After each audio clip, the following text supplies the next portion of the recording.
Good afternoon. You are listening to the Don't Give Up Hour, which is meant to encourage us to go forward in our lives, no matter what happens, no matter what goes on, no matter what we face in our lives. We have the power within us to overcome anything that comes our way. Today's topic is don't put God on hold.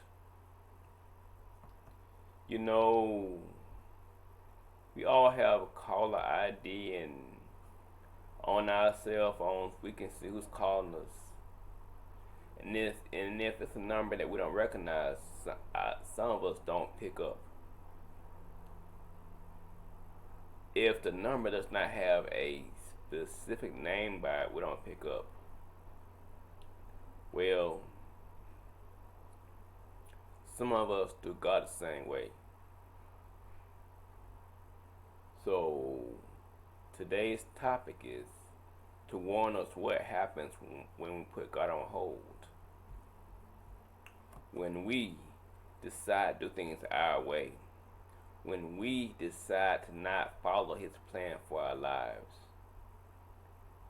Because God is the person who made us, the person who cares for us when no one else does. You know, I got some friends. When they call me, all the time, all that it's all negative. So I pick up and talk with them for a short while, and sometimes when they call, I don't pick up because I don't want to hear all that negative talk. Well, God only brings positive things in our lives, and sometimes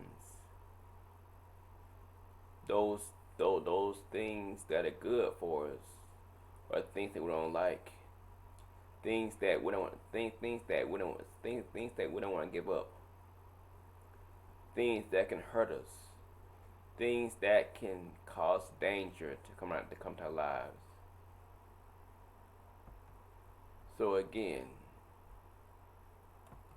today's topic is don't put God on hold. You know, we have some friends who always talk a lot, and sometimes we put the phone down and let them talk. We pick up and then we say, yeah, whatever you say. Well, if we do God that way, we just may miss something important that He has for us to hear. Let's get into the scripture, okay? And the scripture is from Judges chapter 16.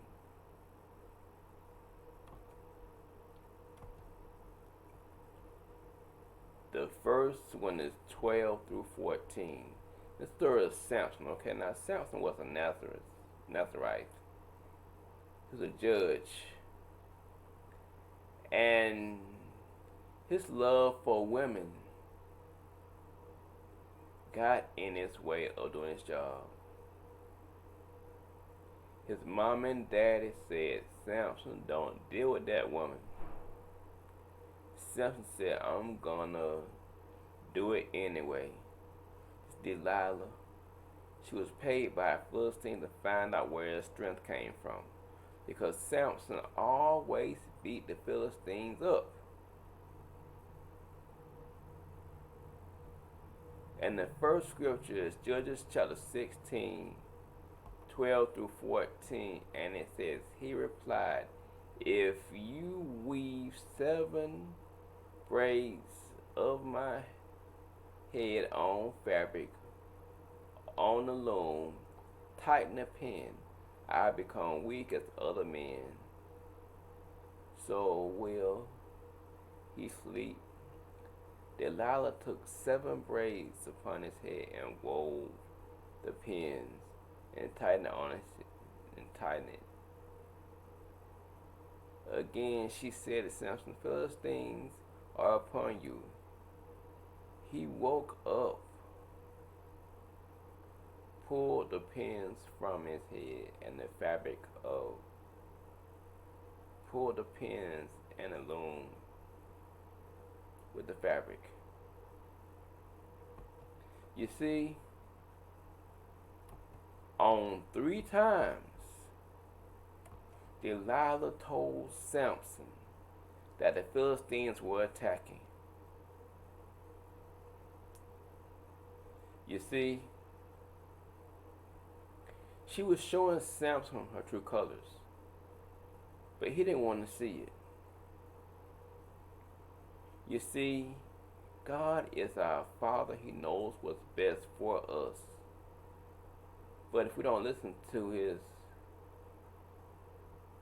what he says, follow his plan, we will get caught like Samson.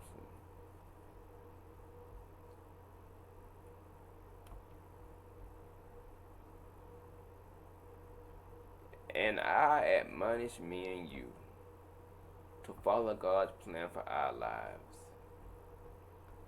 And the next verse is Judges chapter 16.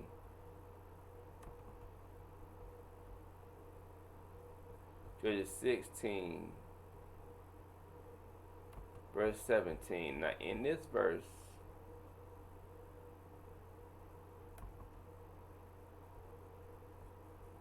of the scripture, Samson tells Delilah what makes his strength come to him. After she tells Samson, I thought you loved me. He gave in to her slick ways of finding out things about him. And it reads, and he told her everything. No razor has ever touched my head, he said, because I have been the Nazarene, dedicated to the Lord from my mother's womb. If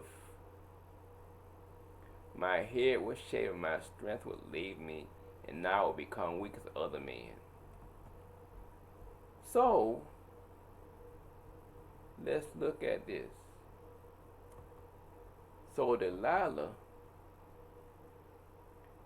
had his head shaven. And in verse 21, the Philistines that he had been beating up and messing up, they got him. In Judges 16:21, then the Philistines seized him, gouged his eyes out, and took him down to Gaza and bound him with bronze shackles, and they sent him to grind grain in the prisons. You see, Samson lost his eyesight, his strength. He could no longer judge Israel. All because he put God on hold. God was talking to Samson through his parents and through other people, and Samson did not listen. How many of us have not listened to our parents and got caught in knee-deep trouble? You know, one time my mama told me, Travis, don't go with them folks. They trouble. And I went with them. And they were doing all kind of wild things that I would not do.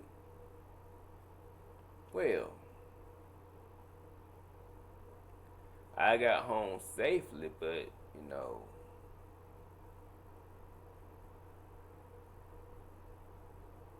but there were consequences for that thing. Cause I had a curfew, and I got in past my curfew. So therefore, I got punished. So therefore, I lost some privileges that I had. That was a unnecessary thing to happen in my life. If I had listened to my mama and say, Travis, don't go with them people.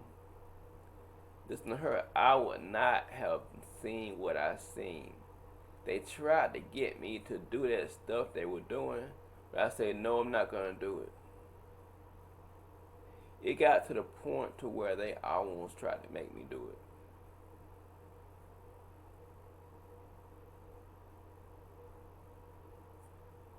But good God from Zion, God was there to protect me in that time.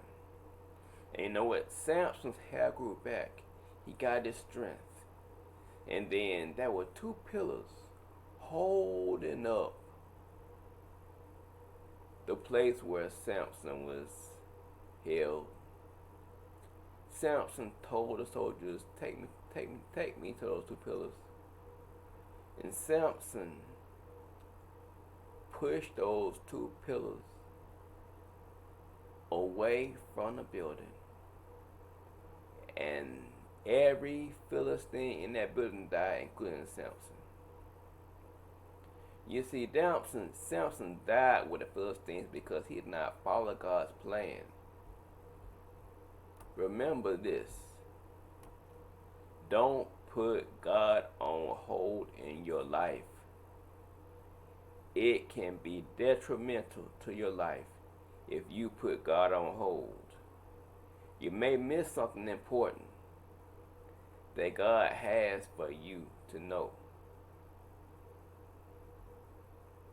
So let's not put God on hold in our lives. Let's always have a listening ear to what He had to say, because He will, because when He said God, He will tell us nothing wrong. He only has good advice for us, and with His advice, we can go a much farther than to do things in our way. Let's be in God's will. Don't give up on your dreams, hopes, and visions. Don't give up, because God is there for us. And if we give up, we just may give out, and we just may leave this world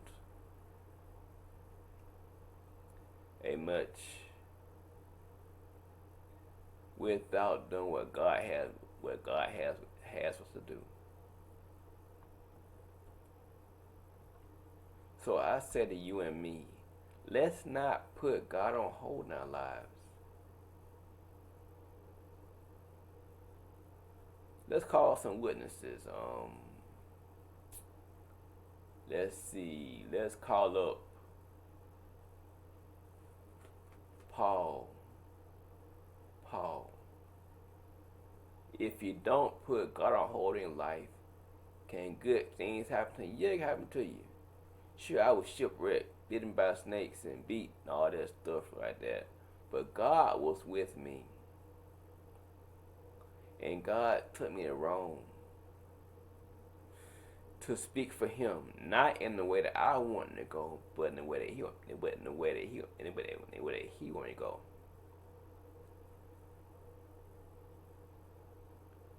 Abraham,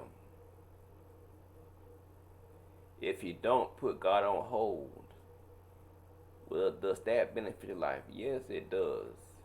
I got sidetracked. I had a child with my wife, but God gave me a son, and my son name was Isaac. God told me to kill my son to get to him. And when I took my son to the mountain, there was a ram caught in the bush. So don't tell me that God's way not the best way. Moses, Does doing things God way benefit you? Yeah, because God told me to go to a land without full instructions, but I followed him, but I went anyway.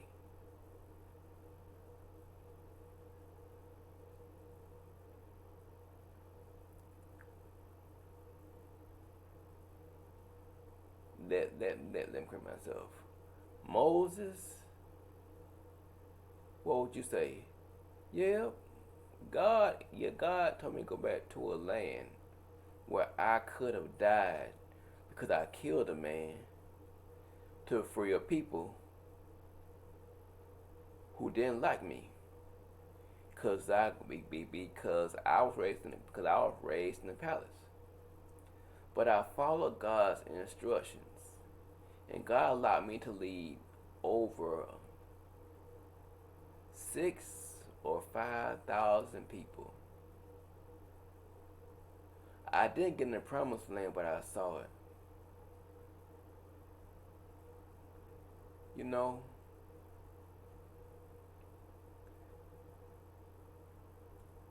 God is so good. Yes, He is. Sometimes it may seem like we're going down a road that leads to nothing, but God has a way of turning that into something that can really support us and help us out. So I say to you and me, let's not put God on hold. Let's always have a listening ear for what He is saying. If we do, we just may get a lot more out of what He tells us, out of what He says to do. We may get some rewards. There may be some blessings at the end of that. So don't put God on hold. Don't put God on hold. Have a great day and don't give up on your dreams, hopes, and visions. Keep striving and pushing. Please, I need you. The world needs you. Your friends need you. Your foes need you. Your family needs you. We need for you to stand strong and to be the strong and fortified person that you are in today's world. Have a great day.